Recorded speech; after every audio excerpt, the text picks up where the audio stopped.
The Indianapolis Motor Speedway Racing Museum sits right in the middle of the Indy 500 racetrack, and in that museum you will not find so much as one evidence of the 40 deaths that have occurred on the racetrack.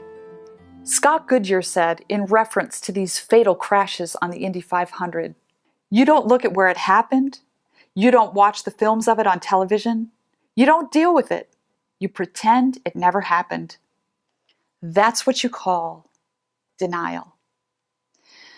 Elizabeth Kubler-Ross was the first to develop what she called the 5 stages of grieving.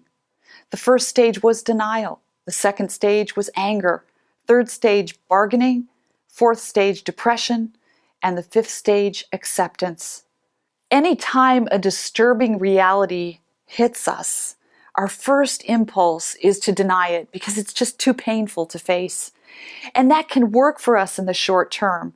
But if we continue to deny things over the long term, we'll have this accumulation effect of problems mounting upon problems, never faced and never resolved. And as the problems mount, our desire to avoid them gets even more intense until finally we're in a state of complete denial.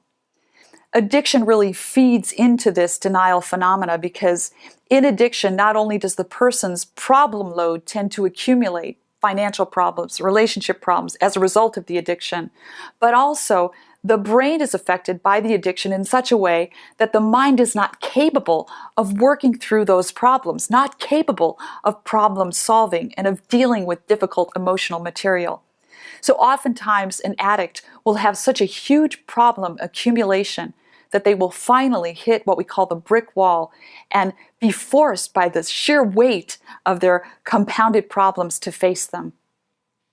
But unless they overcome the addiction, they will never be able to solve those problems. And this is why they go into treatment. The replacement for denial would seem to be truth, but honestly, sometimes truth is kind of overwhelming to face.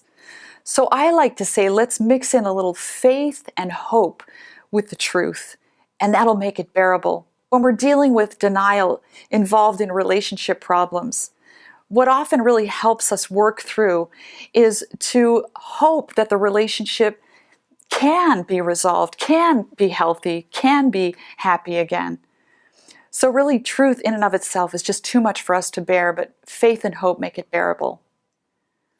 Linus from the comic strip Charlie Brown said, "I don't like to face problems head on. I think the best way to solve problems is to avoid them.